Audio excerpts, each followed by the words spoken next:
सुप्रभात मान्यवर। मैं हूँ इस समय अल्बानिया की राजधानी तिराना शहर में और अभी फ़िलहाल मैं जा रहा हूँ आज मोंटेनेग्रो की एम्बेसी में। मोंटेनेग्रो की एम्बेसी में क्यों जा रहा हूँ? क्योंकि मोंटेनेग्रो जाने के लिए मुझे वीज़ा की ज़रूरत होगी। प्रिंट आउट्स निकालने हैं, रास्ते में कहीं कोई शॉप मिलेगी तो प्रिंट ले लूँगा।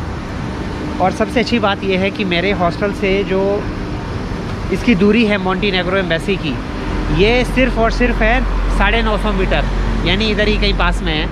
तो पहले प्रिंट लेता हूँ, उसके बाद फिर निकलूँगा आगे की तरफ। तो आइए फिर चलते हैं एक नए देश के वीज़ा के लिए।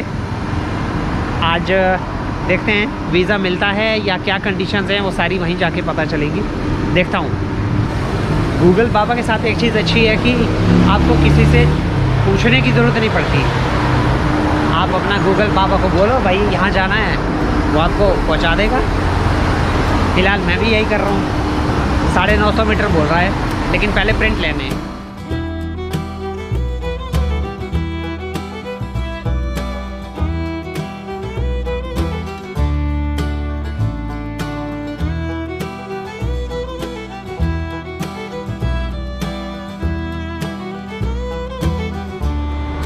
ये मैंने प्रिंट ले लिए हैं। एक प्रिंट का यहाँ पे चार्ज है 10 लेख, यानी कि आप मान के चलिए लगभग 7 रुपये।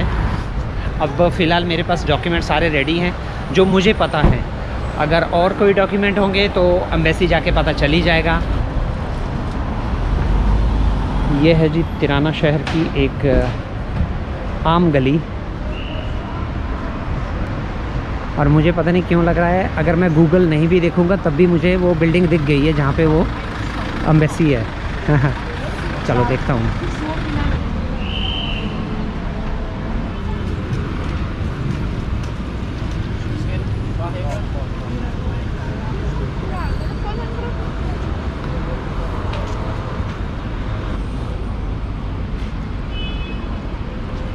ये यहाँ पे एक रोड किनारे ये एक फ्रूट मार्केट है छोटी सी, और देखिए अंदर फ्रूट या सब्जी मार्केट है। ये तो सब्जी वब्जी बिक रही है यहाँ।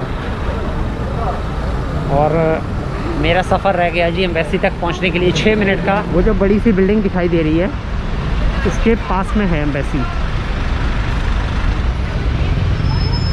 ये है तिराने का बस स्टॉप।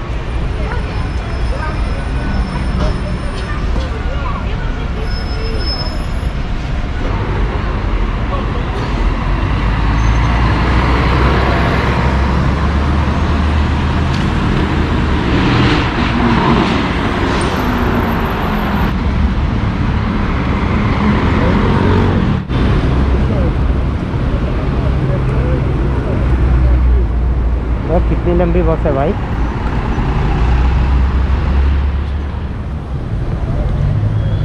अभी मैं ये मोंटेनेग्रो की एम्बेसी से बस पता करके बाहर निकला था, और मुझे जाना था फिर यहाँ पे बैंक है एक OTP बैंक। उन्होंने बताया कोई कि वहाँ पे मुझे 35 यूरोज़ जो है डिपॉजिट करना है और स्लिप लेके जानी है। और मैं आ ही रहा था और भाई मिल गए यहाँ पे। हाय, आप लोगों ने मुझे तो कहीं देखा नहीं होगा, पर ये भाई मेरे पास आया और जैसे ही देखा मास्क नीचे उतार। मैं बोला यार कोई अल्बानी तो नहीं आ गया, पर पता नहीं कैसे देख रहा है। फिर मास्क निकाल, फिर बोला यार इसको तो मैंने कहीं देखा है। फिर याद आया कि यार जम्मू से नहीं है, फिर बोलता नहीं शिमला से हो। तो वो चीज़ हो गई। और ये पहले इंडियन भाई हैं जो मुझे यहाँ पे अल्बानिया में मिले हैं। अभी तक मुझे सच में मुझे कोई नहीं मिला। यहाँ पे मैं ढूंढ रहा था, मैंने कहा शायद कोई पंजाबी मिलेंगे। पंजाबी से बात कोई नहीं करता, मैं भी नहीं करता जल्दी। भाई पंजाबी से मुझे प्रॉब्लम नहीं है। प्रॉब्लम ये होता है कि यार वो उनकी वजह से हम लोगों को इमिग्रेशन में इशू होता है। अगर आपके आगे एक भी पंजाबी गया और पीछे एक पंजाबी आ गया ना, तो आपको टाउचर करनी सहन करनी है। एक काम करते आप मेरे अपार्टमेंट चलो, फ्री हो ना? हाँ, फिर वहाँ से मेरे को थोड़ा इसको रेंट देना है। ठीक है, उसको मैं रेंट दे दूँ, उसके बाद फिर हम लोग फिर एकदम फ्री है बाहर चलते हैं। ठीक है, तब तक ठंडा कोक वगैरह कुछ पी लो, फिर बाहर ही कुछ खा लेंगे, कोई इशू नहीं। कोई बात नहीं, वही खा लेंगे। नहीं कोई नहीं, मेरे लिए तो भाई मेरा तो वैसे भी लंच हो गया है। मेरे हो गया? हाँ मेरा तो हो चुका है। मैं तो दरअसल लंच वेजिटेरियन है नॉन वेज? मैं पूरी तरह से वेजिटेरियन। भाई मेरी तरह हो भाई जी, पहला बंदा मिला वेजिटेरियन, प्योर वेजिटेरियन। खुद से रोटी नहीं बेली थी जिंदगी में, पता है सर्बिया में जाके रोटी बेलनी सीखी, बड़ी तरस गया रोटी के लिए। मैं पिछले लगभग 2 महीने से ट्रैवल कर रहा हूँ और लगातार। हाँ कंटिन्यू। मेरा अभी हो गया है कंटिन्यूसली 1.5 मंथ हो गया है 1.5 मंथ। और मैं लोगों को कह रहा था कि लोग कहते हैं ना ये खाना है पिज़्ज़ा बर्गर ये वो जो खास करके हमारे देश में होता ही है, लेकिन मैं कह रहा था कि मुझसे कोई पूछे कि कड़ी चावल का क्या दाम है, क्या कीमत है मेरे लिए। अरे रोटी की कीमत पूछ लो ना यार, कड़ी चावल तो बहुत हो गया भाई। मैंने ज़िंदगी में कभी मेरे माँ बाप ने कभी उनको रोटी बनाने के लिए ये क्या रोटी होती है वो क्या होती है, आज टूटी फूटी रोटी हमारे हाथ से बनती है ना, वो भी खाते हैं। बेलन नहीं मिलता है, मैं तो पराठे बना के खा लेता हूँ टूटा फूटा, लेकिन दही पराठे एडजस्ट। मैं एक 15-20 दिन खाए, पैसे रेस्टोरेंट में फुल दिए भाई, फिर परेशान हो गया। मुझे लगा मेरी खुराक नहीं हो रही, फिर आखिरकार मुझे खुद रोटी बेलनी सीखनी पड़ी। बेलनी मतलब हाथ से बनाना। आटा कभी ज़िंदगी में मैंने नहीं गूंथा, वो गूंथना पड़ा।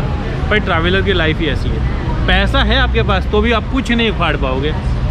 मैं एक सीधी सी बात बोलता हूँ, आप खाना कहाँ से लाओगे, वो भारतीय खाना जिसके हम आदी हैं। मैं पता है मसाला लेके आया हूँ साथ में, पता है। अच्छा हाँ, हल्दी लेके आया हुआ वो, सब कुछ लेके आया हो, वो यूज़ करता हूँ भाई। साथ में सब लेके आओ। अभी मेरी कस्तूरी मेथी का पैकेट ना सर्बिया रह गया गलती से भाई। मसाले साथ में लेके आना, बैग में कुछ मत लाना, 2 जोड़ी कपड़े, पर खाने के लिए मसाले ले आना, तेल घी शक्कर कुछ मत लाओ, बस जो स्पाइसेस होते हैं ना वो अपने साथ में भर ले आना, काफ़ी है। और मैं भी कुछ सामान लेके आया था, लेकिन वो मेरा सारा का सारा रशिया में ख़त्म हो गया और अब मेरे पास में कुछ भी नहीं है। कल मैं चावल लिया यहाँ पे एक स्टोर से, तो अब चावल भी कैसे खाऊँ। अब मैं सोच रहा था कि उसमें थोड़ा सा टमाटर डाल दूँ, कुछ डाल दूँ, समझ नहीं आ रहा था, लेकिन ठीक है। मैं तुमको दिखाता हूँ सब्जी वगैरह कहाँ से खरीदनी है, वो मैं जगह बताऊँगा। मेरे उधर है। अच्छा। सस्ती भी है, नहीं तो बाकी जगह लूट लेंगे। अच्छा। मैं सबसे पहले आता हूँ तो 2 दिन मेरे खाने की प्रॉब्लम होती है। हाँ, मेरी भी खाने की प्रॉब्लम है। और उस दिन पता है ऐसे लगता है कि यार कहाँ पे आ गए, साला भाग जाओ मैं तो वापस। हाँ। अब भी कभी चला जाओ इंडिया, नहीं जाना है इनको, नहीं रहना है। ट्रैवलर की सिर्फ प्रॉब्लम ही यही है कि हम लोगों को खाने की, खास करके जो हम वेजिटेरियन लोग हैं, हमारी दिक्कत ही खाने की है बहुत ज़्यादा भाई, बहुत ज़्यादा। बाकी हम लोगों को कोई दिक्कत नहीं है। हम लोग कहीं भी घूम सकते, कहीं भी जा सकते, किसी भी देश में जा सकते हैं। मेरा जो हॉस्टल है वो यहाँ पड़ोस में है और इसी शॉप से कल मैं ले रहा था यहाँ से सब्जियाँ फ्रूट्स वगैरह। मैं ये बिल्डिंग में रहता हूँ और ये भाई कहते हैं ये बिल्डिंग में ये रहते हैं। मतलब 2 भारतीय बिल्कुल आमने सामने रहते हैं और आज टक्कर भी है। हाँ, अगर ये भाई ने मुझे नहीं बोला होता तो मैं नहीं बात करता। अभी जीत भाई के अपार्टमेंट में हम लोग जा रहे हैं, तो इन्होंने अपार्टमेंट बुक किया हुआ है मेरे पड़ोसी। तो आइए फिर चलते हैं इनके अपार्टमेंट में। बस बॉयज़ वाला अपार्टमेंट है, कपड़े इधर उतर पुतल हो गए तो मैं बोला चल भाई आ जाओ। फिर इसके बाद ये भाई का मोंटेनेग्रो का वीज़ा के लिए सारे डॉक्यूमेंट रेडी करते हैं और आज सबमिट करोगे ना तो प्लस पॉइंट है। 3 बजे तक बैंक रहता है, 4:30 बजे तक एम्बेसी रहती है। अच्छा, तो फिर चलते हैं। फिर लेट तो नहीं हो गए हम लोग? नहीं हो गया, अभी 1:30 बजे है। 1:30 बजे आना, आधा 15 से 20 मिनट बैंक खाएगा। सबसे पहले आप बैंक जाना। 2 बज गए। हाँ तो कोई बात नहीं, ठीक है, बैंक पास में ही है। ठीक है। अरे वाह भाई ये सब में इसके अंदर 6 बने हैं डब्बे। इधर ये क्या किसी है? और का है। ये किसी और का है? हाँ देख भाई, इसका भी पैसा लगता है 2 यूरो यूज़ करने का। ये सर्बिया की तरह नहीं है। अच्छा, यहाँ पे एक के अंदर में और बहुत सारे अपार्टमेंट है। हाँ आ जाओ। मैं ये इसलिए लिया हूँ हाँ हाँ। कि यहाँ से मेरे को ना यहाँ पे बैठो, लैपटॉप लो, काम करो। अरे वाह, ये तो सच में बहुत बढ़िया है। बैठो बैठो, कोक पियो तब तक मैं अपने डॉक्यूमेंट्स किया। भाई ये मेरे को आज बोल रहा था बालकनी वाला छोड़ रहा हूँ, मैं बोला तेरा अपार्टमेंट छोड़ दूंगा मैं। अच्छा। हाँ, बालकनी छोड़ेगा तो अपार्टमेंट छोड़ दूंगा। तो ये आ गया जी जीत भाई के अपार्टमेंट में। ट्रैवलिंग करते हुए ऐसे ही आपको लोग मिलेंगे, बहुत सारे लोग मिलेंगे, जिसमें अपने लोग होंगे, आपको बहुत सारे दूसरे अजनबी लोग भी मिल सकते हैं, अच्छे लोग भी मिल सकते हैं, तरह तरह के लोग आपको मिलेंगे। थोड़ा सा आपको ध्यान रखना है ट्रैवलिंग करते हुए। दरअसल अभी हम आए हैं, एक इंडियन रेस्टोरेंट है, तो भाई हम लेके आए हैं कि चलो आज जो है ये वहाँ पे कुछ इंडियन खाते हैं। मुझे लगभग 2 महीने हो चुके हैं बाहर, और 2 महीने में सच बात यह है आज पहली बार मैं इंडियन फूड खाऊंगा, जिसको बोलते हैं लिटरली तरस गया था मैं इंडियन फूड के लिए। क्योंकि मैं जहाँ पे था रशिया में, वहाँ पे दरअसल कोई रेस्टोरेंट नहीं था। अच्छा, तो रशिया में कहाँ थे? मैं वोरोनिश और बेलगोरोड में। अच्छा, ये सब पता है, खाना सिर्फ आपको मॉस्को में ही मिलेगा। हाँ, मॉस्को और में दूसरा मिलेगा सेंट पीटरबर्ग इंडियन फूड, उसके अलावा कुछ नहीं। मॉस्को से बेटर सेंट पीटरबर्ग में इजीली मिल जाएगा। और थैंक यू सो मच। तो ये देख लो, सबसे पहले देखते हैं, देख लो, ये इंडियन पराठे आ चुके हैं और ये हम लो भाई, पहले आप ले लो, शुरुआत कर लो। आज सच में बड़ा ही अजीब सा एक्सपीरियंस होगा कि पनीर, भाई के चेहरे पे खुशी अलग ही है। 2 महीने बाद अगर कोई ये खाएगा तो कैसी खुशी होगी आप समझ भाई सकते हैं। खाने की वैल्यू हम जैसे ट्रैवलर से पूछो, सच ऐसे में। ऐसे ऐसे लगता है जैसे खाना मिल गया ना यार, इंडियन सुकून मिल गया। और कहीं कहीं पे तो लूटते भी है, इसीलिए खुद से खाना बनाना सीख लो और हॉस्टल बुक करो। और हॉस्टल बुक करो।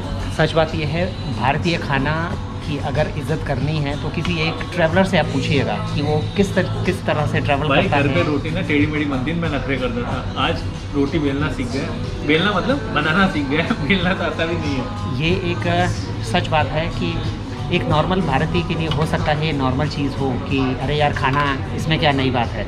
लेकिन जब हम लोग बाहर जाते हैं और खाना नहीं मिलता ना अपना, तो वो एक अलग ही एहसास होता है। आज बड़े दिनों बाद खाना है। सबसे पहले हम ज़्यादा शुरू करते हैं। पानी आ गया है मुंह में।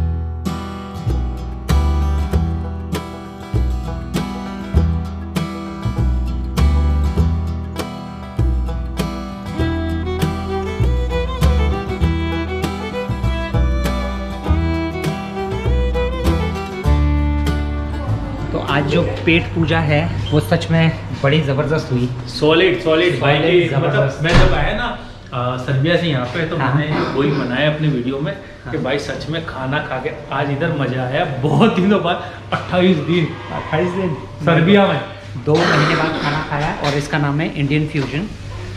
तो यहाँ के खाने के लिए नंबर दूंगा मैं, बिल्कुल एकदम 10/10।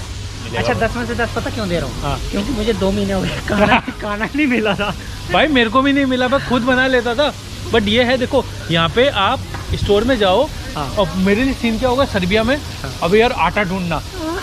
मैं आटा ढूंढने के लिए निकला, एक तो ट्रांसलेटर से दिमाग, ट्रांसलेटर काम नहीं कर रहा है। मैंने नेट से डाउनलोड किया ऑफलाइन ट्रांसलेटर, अभी काम ही नहीं करता। फिर यार आटा ढूंढना क्या है, मैंने यार वो डिजाइन नहीं बनी होती है, वो सोच के लेके आया। पता है कौन सा आटा लेके आया? वो जौ पता है? हाँ, जौ का आटा भर लेके आ रहा। अब मैं जौ के आटे से बना रहा हूँ। बोले ये क्या निकल गया, 2 किलो ले आया। अब वो वेस्ट हो गया। अब वो उसकी तो भी रोटी बनाया यार, खा ही नहीं पाया मैं। और यही मुझसे गलती हुई थी रशिया में। वहाँ पे उसमें लिखा था, बाहर से रशियन में लिखा था, तो उसको ट्रांसलेट करके जब देखा तो उसमें लिखा था आटा। अब मुझे क्या पता कौन सा आटा है, बाहर से उसमें भी वो फलियाँ बनी हुई है। लेकिन जब घर पे लेके आए तब जाके पता चला कि वो तो मैदा था। कल मैंने यहाँ पे इंडियन बासमती चावल ख़रीदा, तो उसमें लिखा हुआ है, यहाँ की भाषा पता नहीं, ऐसे लिखा था उसमें प्रोड्यूसी दे इंडी। हाँ, मतलब इंडिया में बना हुआ। तो उसमें लिखा हुआ बाहर से बासमती। अपने देश में हम लोग जब 200, 250, 300 की थाली लेते हैं तो कई बार ऐसे लगता था अरे यार 300 की थाली कौन खाएगा इतना भाई साहब, महंगा। हम लोगों ने अभी यहाँ पे 1200 के 1300 रुपये में हम लोग ने पे किया है। ये अभी जस्ट खाना खाया हम 2 लोगों ने। और क्या खाया पता है? 2 पराठे भाई साहब ने, 2 हमने खाए। और एक कौन सी सब्जी, पनीर की सब्जी ली, उसमें भी हाफ करके खाए। तो पेट फुल हो गया। बट कॉस्टली बहुत है, तो आप इंडिया प्राइस तो बहुत ज़्यादा कॉस्टली है। तिराना के बारे में आप कुछ बताओगे? तिराना में आके तिराना आके सच बात तो ये है, आज का मेरा जो सारा दिन है वो एम्बेसी के चक्कर इधर उधर ही, बस इसी छोटे से पोर्शन में रहा। उसके बाद भाई मिल गए, फिर हम इनके साथ में इनके अपार्टमेंट गए। अच्छा, मुझे एक चीज़ जो मैंने देखी है यहाँ पे लोगों के बीच में, वो ये है कि जो अल्बेनियन लोग हैं वो कहते हैं अच्छे हैं, मतलब जिसको बोलते हैं वो वेलकमिंग टाइप के हैं। तो ये मुझे हॉस्टल में भी बहुत सारे लोगों ने बताया, और जो मैंने टैक्सी बुक की थी वहाँ से, वो भी मुझे, देखो प्राइस तो उसके साथ फिक्स हो गया था। वो बंदा मुझे हॉस्टल तक, क्योंकि वहाँ तक गाड़ी नहीं जा रही थी हॉस्टल तक, वहाँ काम चल रहा बीच में, उसने गाड़ी रोकी और मुझे पैदल लेके चला गया हॉस्टल तक। हाँ, होता है ये अच्छा अल्बेनिया के लोग ना हेल्पिंग हैंड है। हाँ, और हमारी करेंसी हाई है। हाँ। और ऐसा नहीं है, आप अगर किसी भी कंट्री में स्माइल देके प्यार से बात करोगे ना, हाँ। तो हेल्प करेगी। सर्बिया में मेरी एक बंदे ने हेल्प की, उससे मेरा थोड़ा एक्चुअली एक थोड़ा झगड़ा भी हो गया था। अच्छा। झगड़ा ये हो गया कि वो टाइम के, ये एक चीज़ यार, यूरोपियन कंट्री में प्लीज़ टाइम के पंक्चुअल होते हैं। हाँ। आप अगर किसी को 1 बजे का टाइम बोले तो आप 12:45 पे रेडी हो जाओ। हाँ। 1 मिनट डिले हो गए सामत आएगी। मेरे साथ हो चुका है, उसको मैंने कैसे कन्विंस किया मेरा दिल जानता है। हाँ हाँ। पर वो दोस्त बन गया। तिराना के बारे में पहला जो मेरा इंप्रेशन है वो ये है कि लोग यहाँ के बहुत अच्छे हैं, और एक छोटा सा शहर है, आप जानते हैं, जो दरअसल अल्बानिया है, इसकी टोटल आबादी ही दिल्ली में जितने डीटीसी में लोग सफ़र करते हैं ना, उससे भी कम है। दिल्ली में डीटीसी में सफ़र करते हैं एक दिन में 33 लाख लोग, और यहाँ की आबादी है 2.8 मिलियन, यानी कि 28 लाख। तो आप समझ सकते हैं कि ये कितना छोटा सा देश होगा, लेकिन ठीक है, शांत है, लोग अच्छे हैं। और यहाँ से वीज़ा आप कोई भी कंट्री का इजीली लगा सकते हो, बट कुछ कंट्री के रूल्स होते हैं। और हाँ, मैं यहाँ से कोई भी कंट्री का वीज़ा लगाने के लिए 1 महीना आपको स्टे यहाँ पे रहना पड़ता है। मैं थाई कंसल्टेंसी में गया था वीज़ा के लिए। हाँ। तो उन्होंने बोला 1 महीना हो जाएगा ना, तब यहाँ के पुलिस वालों से एक लेटर लेके ये लोग, मतलब आपके पासपोर्ट डिटेल से निकाल लेके कि 1 महीने से ऊपर रुक रहा है, फिर ये लोग जाएंगे रोम में अपना पासपोर्ट भेज के वहाँ से थाई वीज़ा लगता है। अच्छा। हाँ। और सर्बिया का अगर वीज़ा लगाना है तो आप लगा सकते हो, अगर आपके पास कोई बिजनेस है या वर्क है, लेटर है। तो भाई पंजाबी लोग हैं ना, आप ट्राई मत करना, क्योंकि आपका रिजेक्ट होने वाला है। पंजाबी भाइयों के लिए मेरी भी एक सलाह है कि यार, आप लोग ना, जो लोग करते हो ये जो भागना है यूरोप के लिए, इसकी वजह से सच में बात ये है, आप प्लीज़ बुरा मत मानिएगा इस बात को, जो लोग भी पंजाब से हैं, लेकिन कई बार सच्चाई कहनी पड़ती है। वो ये है कि आज की डेट में भारत के लोगों, जो इंडियन पासपोर्ट है ना, उसको ऐसे देखते हैं कि ये तो भागने वाला ही है। रशिया में अगर आप आ गए, पंजाब दिखा तो भाई साइड में आ जाए, इंटरव्यू फिक्स है तेरा, तो बस वो हो गया फिर काम पंजाबी का। और बट लग रहा तो निकल भी जाओगे। डायरेक्ट अगर फ्लाई करते हैं तो बहुत कम क्वेश्चंस करते हैं। हाँ। आप जो फर्स्ट टाइम आए थे आपका रशिया में, हाँ। तो आप डायरेक्ट आए थे? नहीं, मैं आया था मस्कट होते हुए। हाँ, तभी आपका इंटरव्यू, सस्ती फ्लाइट मिली तो मैं मस्कट होते हुए आया। तभी आपका जब फर्स्ट टाइम इशू हुआ। आप रशिया जाते हो डायरेक्ट जाना, इशू नहीं होगा, क्योंकि रशिया वो खुद बोलते हैं आप डायरेक्ट अपनी कंट्री से आओ ना, हमें क्या प्रॉब्लम है। अब तो खैर वो उनको दूसरी बार उनको कोई दिक्कत नहीं हुई, क्योंकि अब उनको पता लग गया कि भाई पिछली बार आया था, टाइम से वापस चला गया। अच्छा, अब तो 2 बार मैं एग्जिट कर चुका हूँ टाइम से, तीसरी बार तो मुझे नहीं लगता वो तीसरी बार अब नहीं है। एक जो भी इशू करेगा फर्स्ट टाइम करेगा, बस वो देखेगा ये कब आया था और कब चला गया। हाँ। अभी मैं अगर वीज़ा लेके आता हूँ तो मुझे कुछ नहीं करेंगे, बोले कि ये आएगा और वापस चला जाएगा। हाँ। तो वो फर्स्ट टाइम जो आते हैं ना, उन्हीं को टाउचर्स करते हैं, बाकी किसी को नहीं करते। अब सोचते हैं कि माउंट नेग्रो भाई का दोनों का वीज़ा लग गया तो चलते साथ में वहाँ पे देखते हैं। भाई 2-4 दिन पहले जाएंगे, 2-4 दिन बाद हम आएंगे, लेकिन हम साथ में रहेंगे वहाँ हाँ। पे जब भी। हाँ, अपार्टमेंट ले लेंगे। 27 को रहोगे ना? मैं 26 को वहाँ पहुँच जाऊँगा। 26 को पहुँचोगे? 26, 27, 28, 29, 30। 30 तारीख 4 दिन रह लेंगे। बस 4 दिन अपना रह लेंगे। हाँ, बढ़िया से रहेंगे, बढ़िया से रहेंगे। बस।